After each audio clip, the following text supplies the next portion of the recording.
Good morning class. बच्चों, हमने शब्द निर्माण या शब्द रचना इससे पहले भी पढ़ा है।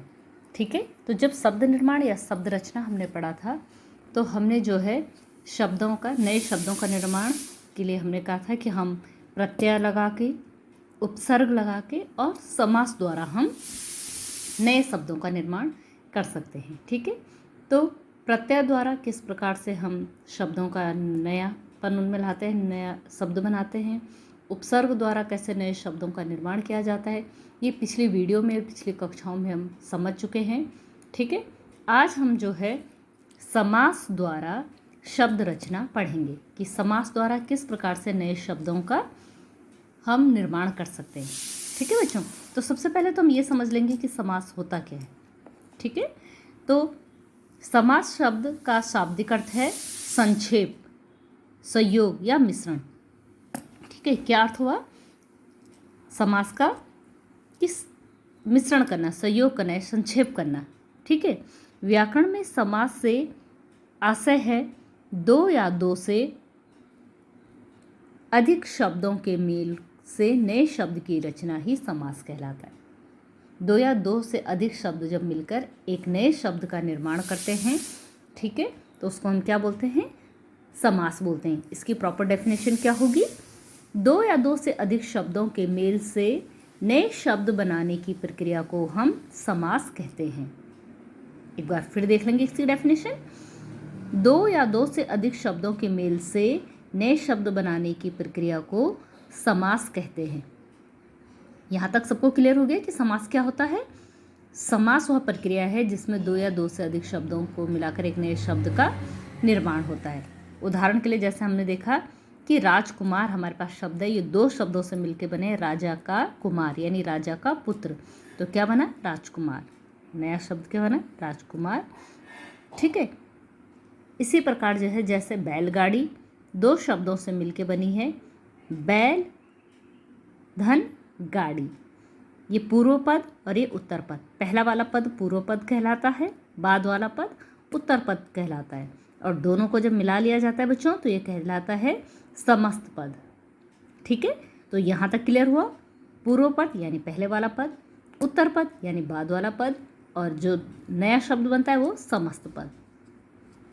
ठीक है, तो ये हो गया समास। दो शब्दों को जहाँ पर मिलाया उसे कहते हैं समास। अब समास विग्रह क्या होगा? समास विग्रह किसे हम कहेंगे? तो समास विग्रह क्या होता है? जब समस्त पद यानी ये नया वाला जो पद है, जब समस्त पद के सभी पद अलग अलग कर दिए जाए, चाहे उसमें दो हों चाहे दो से अधिक हों, उनको अलग अलग कर दिया जाए तो उसको हम क्या कहते हैं? उसे हम कहते हैं समास विग्रह। जैसे हमने यहाँ पे जो है एक शब्द लिया, बैल धन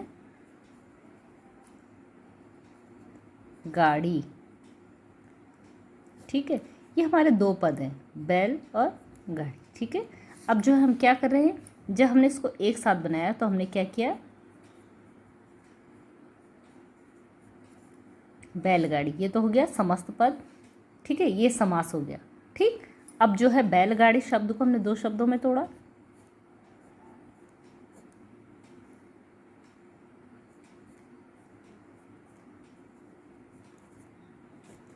ये हो गया समास विग्रह।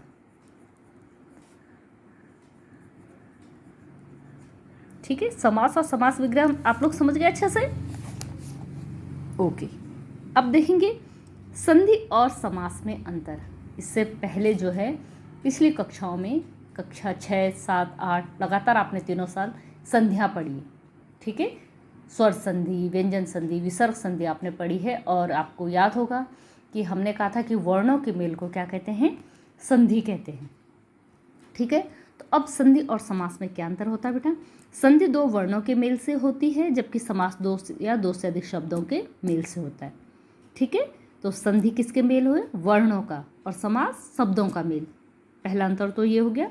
दूसरा अंतर, दो वर्णों के आपस में मिलने से वर्णों में परिवर्तन हो जाता है, पर समास में प्रायः ऐसा नहीं होता है। ठीक है, जहाँ पे संधि होती तो दो वर्ण जब मिलते हैं तो उनमें परिवर्तन हो जाता है, लेकिन समास में जब दो शब्द मिलते हैं तो उनमें परिवर्तन नहीं होता है। ठीक है, संधिस्थ शब्दों को तोड़ने की क्रिया को संधि विच्छेद या संधि विच्छेदन कहा जाता है। पर समस्त पदों को अलग अलग करने की प्रक्रिया को विग्रह कहते हैं। ठीक है, जब संधि को अलग अलग किया जाता है उससे विच्छेदन कहते हैं, और समास को जब समस्त पद को अलग अलग किया जाता है तो उसको क्या कहते हैं? विग्रह कहते हैं। ठीक है, चौथा अंतर क्या है? समास में बहुत से पदों के बीच के परसर्ग यानी कारक चिन्ह, कारकों की विभक्ति या समुच्चय बोधकों का लोप हो जाता है।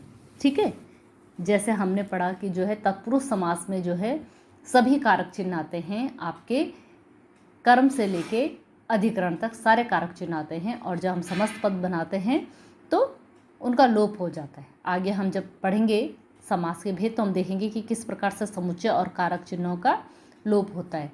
ठीक है बेटा, जबकि संधि में ऐसा कुछ नहीं होता है। तो ये देखिए, ये चारों जो अंतर हैं ये संधि और समास में है। ठीक है, अब एक उदाहरण द्वारा हम समझ लेंगे। ठीक है, कि किस प्रकार से, जैसे सुर धन इंद्र सुरेंद्र, क्या हुआ शब्द? सुरेंद्र। यहाँ पे अ और ई ध्वनियों के मिल से ए हुआ। ठीक, उदाहरण से हमने समझा। ठीक है, यहाँ पे मैं आपको समझा रही हूँ कि संधि और समास में अंतर है। ये संधि में हमने एक शब्द क्या लिया बेटा? सुरेंद्र। ठीक है बच्चों, शब्द क्या लिया हमने? सुरेंद्र शब्द हमने लिया। अब इस शब्द का जो है संधि विच्छेद हम करेंगे तो क्या होगा बच्चों?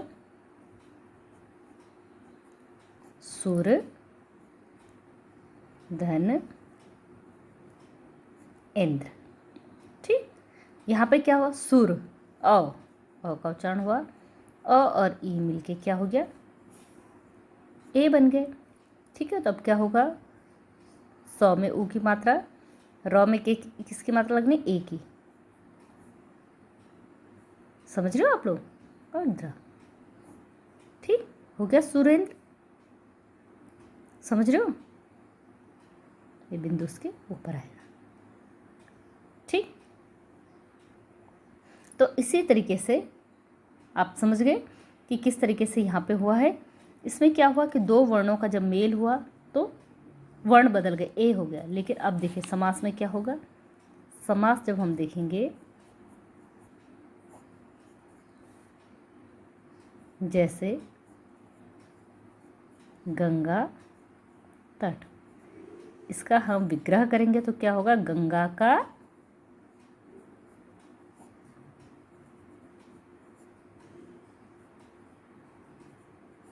तट। वापस से इसको बनाएंगे तो क्या होगा?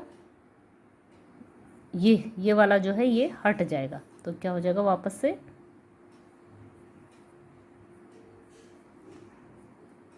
गंगा तट। अब अंतर समझ में आया? शब्दों में कोई अंतर नहीं हुआ, सिर्फ विभक्ति चिन्ह का लोप हुआ है। लेकिन संधि में क्या हुआ? वर्ण बदल गया, यहाँ शब्द नहीं बदले। ठीक है, तो ये अंतर आपको समझ में आ गया? समझ गए ना? समास और संधि में अंतर आप लोग समझ गए। अब देखेंगे हम लोग कि जो है समास के भेद, समास कितने प्रकार के होते हैं उसको हम देख लेंगे कि समास कितने प्रकार के होते हैं। समास के भेद। ठीक है बच्चों, तो समास कितने प्रकार के होते हैं? समास होते हैं 4 प्रकार के। ठीक, अव्ययी भाव समास, तत्पुरुष समास, द्वंद्व समास और बहुवीर्य समास। कितने भेद बताए आपको समास के? 4 भेद मैंने आपको बताया। सबसे पहले अव्ययी भाव समास। अव्ययी भाव समास में क्या होता है? अव्ययी भाव शब्द का अर्थ है अवयव बन जाना। अवयव या अविकारी शब्द आप लोग याद कीजिए। आप लोगों को मैंने कक्षा 8 में अवयव पढ़ाए, अवयव या अविकारी शब्द मैंने आपको पढ़ाए हैं। ऐसे शब्द जिनमें जो है लिंग वचन और किसके कारण? लिंग के कारण, वचन के कारण और कारक के कारण कोई परिवर्तन नहीं होता है, उसको क्या कहते हैं? अवयव या अविकारी। शब्द के अवयव बनने का अर्थ है उसमें कोई विभक्ति नहीं लगती, उसका विग्रह नहीं होता है, उसमें वचन, लिंग तथा कारक के कारण कोई विकार उत्पन्न नहीं होता है। इस समास में पूर्व खंड प्रधान, पूर्व खंड यानी पूर्व पद है ना, मैंने बताया था आपको पूर्व पद और उत्तर पद। पूर्व खंड प्रधान होता है और वह प्राय अवयव होता है। यानी कि पहला महत्वपूर्ण पद जो को है पहला वाला होगा और वो जो है क्या होगा, अवयव होगा, अविकारी शब्द होगा। समास करने पर समस्त पद अवयव बन जाता है और जब उसको जो है दोनों पदों को एक साथ मिलाते हैं तो पूरा का पूरा पद जो है अवयव बन जाता है और क्रिया विशेषण की भांति प्रयुक्त होता है। ठीक है, अधिकतर जो है क्या होंगे हमारे जो अविकारी जो ये अवयवी भाव समास है उसमें जो है अधिकतर जो है कौन से शब्द होंगे, अवयव होंगे, अविकारी शब्द होंगे, अवयव होंगे। उदाहरण हम देख लेंगे अवयवी भाव समास के।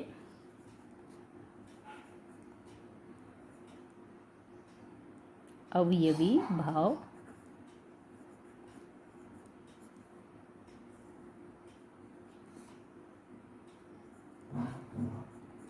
समास। ठीक है बेटा, जैसे शब्द है रातों रात, रातों रात। अब इसका जो है अगर हम समास विग्रह करते हैं तो क्या होगा, रात ही रात में, रात ही रात में। रात शब्द क्या है, अवयव है, यही जो है मूल पद है, प्रधान पद है। ठीक है, तो क्या हो गया, अब जब इसको वापस से समास किया गया तो रातों रात पूरा शब्द ही क्या बन गया, अवयव बन गया। तो ये क्या हो गया, अवयवी भाव समास। जैसे एक और शब्द देखेंगे हम, हर रोज,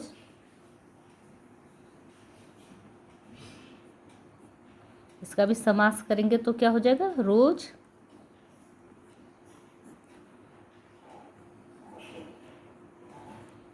रोज रोज। ठीक है, ऐसे ही आपकी जो है पाठ्य पुस्तक में अनेकों ऐसे जो हैं उदाहरण, जैसे यथाशक्ति, शक्ति के अनुसार, प्रतिमास, प्रत्येक मास, प्रत्येक, एक एक या हर एक, आदर, आदर सहित, भरपेट, पेट भरकर। ठीक है बच्चों, तो जो हो ये देखो ये सारे जो शब्द हैं ये जो हैं क्रिया विशेषण शब्द हैं लगभग, है ना। रातों रात क्रिया विशेषण, हर रोज, यथाशक्ति, प्रतिमास, अधिकतर शब्द आपको क्रिया विशेषण मिलेंगे। ये सारे शब्द जो है अवयव हैं। तो जहाँ पे जो है जो पद है वो अवयव हो और विग्रह करने पे पहला पद अवयव हो वही प्रधान हो, और तीसरी विशेषता क्या बताई इसकी कि क्रिया विशेषण शब्द होते हैं ये, उनको हम क्या बोलते हैं, अवयवी भाव समास। जहाँ पे ऐसे शब्द आपको जहाँ कहीं भी दिखें वहाँ पे आप समझ जाएगा कि कौन से हैं अवयवी भाव समास हैं। यहाँ पे भी कुछ उदाहरण आपको दिए गए हैं, जैसे बेखटके, आमरण, मरण तक, निडर, बिना डर के, अनजाने, जाने, बिना जाने, एकाएक, अचानक, बीचों बीच, बीच ही बीच में, निस्संदेह, संदेह रहित। ठीक है, और ये भी हैं उदाहरण, बाअदब, अदब के साथ, प्रतिदिन, दिन दिन, बेशक, शक के बिना, धीरे धीरे, धीरे ही धीरे, दिनों दिन, दिन ही दिन में, प्रत्यक्ष, आँखों के सामने, आ समुद्र, समुद्र तक। ठीक है, तो ये सारे के सारे जो हैं क्या हैं आपके, हाँ, अवयवी भाव समास के उदाहरण हैं। अब बेटा हम देखेंगे कौन सा, तत्पुरुष समास। तत्पुरुष समास के उदाहरण देख लेंगे। जैसे मैंने आपको अभी बताया था कुछ देर पहले कि तत्पुरुष समास में आपके करण से लेकर अधिकरण तक कारक चिन्हों की विभक्ति होती है। ठीक है, और समस्त पद बनाने पे जो है इन चिन्हों का लोप हो जाता है। ठीक है, तो देखिए तत्पुरुष समास में उत्तर पद प्रधान होता है तथा पूर्व पद गौण होता है, यानी कि बाद वाला पद होता है वही महत्वपूर्ण होता है, पूर्व पद जो है उस पर आश्रित होता है। समास प्रक्रिया में दोनों पदों के मध्य आने वाले प्रसर्गों का लोप हो जाता है। प्रसर्ग यानी कारक चिन्हों का लोप हो जाता है। तत्पुरुष समास दो प्रकार के होते हैं, संज्ञा धन संज्ञा के समास से और संज्ञा धन क्रियामूल शब्दों के समास से। ठीक है, दो प्रकार के।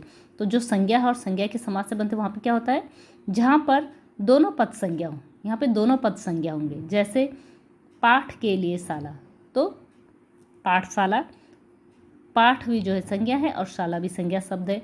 गंगा जल, गंगा भी संज्ञा है और जल भी संज्ञा है। ठीक है, पूंजी, पति, पति भी संज्ञा शब्द और पूंजी भी। तो ये सारे जो हैं क्या है, दोनों पद संज्ञा शब्द हैं।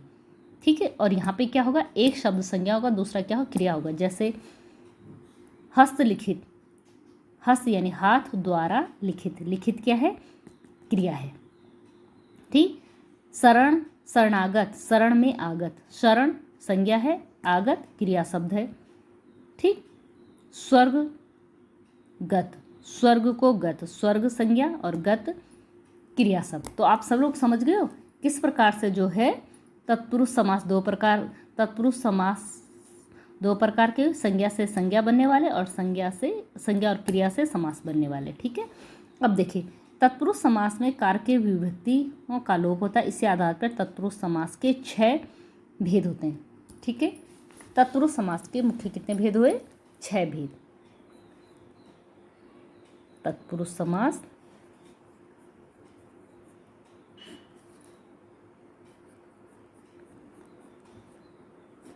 कितने भेद हुए? 6। जिस प्रकार से मैंने आपको बताया था कि इनमें जो है कर्ता चिन्हों का लोप होता चला जाता है, कर्म से लेकर अधिकरण तक ये होते हैं, उसी के हिसाब से तत्पुरुष समास भी होता है। पहला है कर्म तत्पुरुष, यानी कि इसमें कर्म विभक्ति चिन्ह का लोप होना है। कर्म तत्पुरुष इसमें क्या होता है? इसमें होता है कि जिसमें समस्त पद में कर्म कारक की विभक्ति को का लोप हो जाए। कर्म की विभक्ति क्या होती है? को, उसका लोप हो जाए, उसे हम कर्म तत्पुरुष समास कहते हैं। जैसे इसमें क्या होना है? को का लोप होना है। को क्या है? विभक्ति चिन्ह है, का लोप होना यानी गायब होना, बेटा खत्म हो जाना। उदाहरण हम देखेंगे।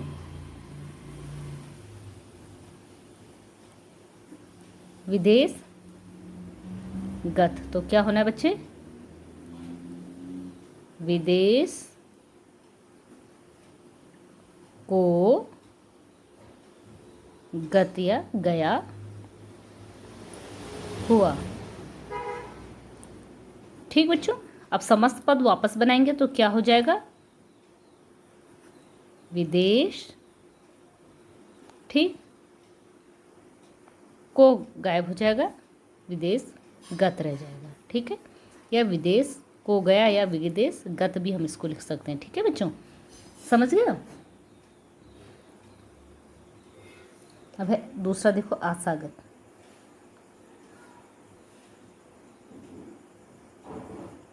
सेम इसी प्रकार से हमें करना है।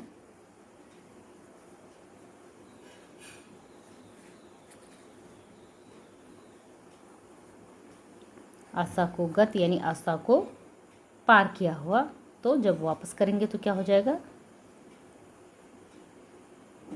ये हट जाएगा और गत हमें वापस मिल जाएगा। ठीक है। और भी उदाहरण यहाँ पे हैं, जैसे यश प्राप्त, यश को प्राप्त, तो को हट जाएगा तो वापस से यश प्राप्त मिल जाएगा। ग्रामगत, ग्राम को गया हुआ, को हटेगा तो ग्रामगत हमें मिलेगा।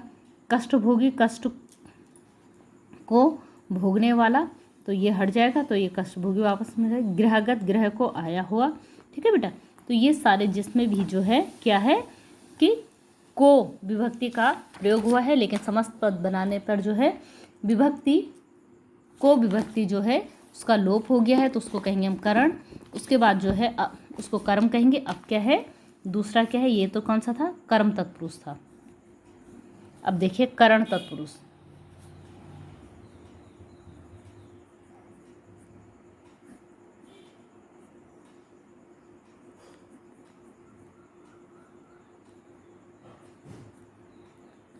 करण तत्पुरुष में क्या होता है? करण कारक का क्या चिन्ह होता है? से या के द्वारा। क्या होता है? से होता है। ये क्या होता है? के द्वारा। अब इसका मतलब इसमें क्या होना है? इन दोनों का लोप होना है, विभक्ति चिन्हों का। उदाहरण देखेंगे, जैसे हस्तलिखित।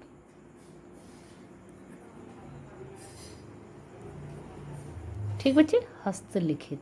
तो अब क्या होगा? इसका करेंगे तो हम क्या होगा? हस्त से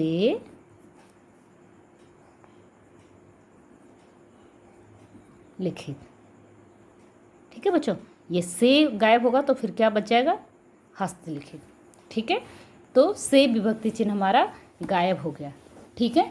तो अब आप समझ गए कर्ण तत्पुरुष में क्या होना है? से या के द्वारा चिन्ह का लोप होना है और पुनः हमें जो है मूल पद मिल जाना है, समस्त पद मिल जाना है। उसको हम कहेंगे कर्ण तत्पुरुष। ठीक है। सेम जैसे करण जो कारक होता था उसका विभक्ति चिन्ह इसमें से गायब हो जाएगा और एक करण तत्पुरुष हो जाएगा। जैसे गुणयुक्त, गुण से युक्त, जब वापस कराया तो से गायब हो गया। प्रेम आतुर, प्रेम से आतुर। भूख मरा, भूख से मरा हुआ। ठीक है, ये इसमें से हट गए। अब से या के द्वारा वाला देखेंगे। ईश्वर दत्त, ईश्वर द्वारा दत्त, तो द्वारा हट गया तो ईश्वर दत्त मिल गया। ठीक, जैसे तुलसी रचित, तुलसी द्वारा रचित, तो द्वारा हट गया तो तुलसी रचित हमें मिल जाएगा। अब देखें संप्रदान तत्पुरुष, जिसके समस्त पद में संप्रदान कारक की विभक्ति को या के लिए आता है। क्या विभक्ति चिन्ह होता है संप्रदान का? या तो को होता है या के लिए होता है। उसका लोप जहाँ पे हो जाता है उसको कहते हैं हम संप्रदान तत्पुरुष। संप्रदान तत्पुरुष, संप्रदान तत्पुरुष का जो है उदाहरण हम देखेंगे बेटा। संप्रदान तत्पुरुष, ठीक है, क्या होता है इसका? को या के लिए, ये तो चिन्ह होते हैं। ठीक है, इन दोनों का लोप होना है। जैसे हथकड़ी,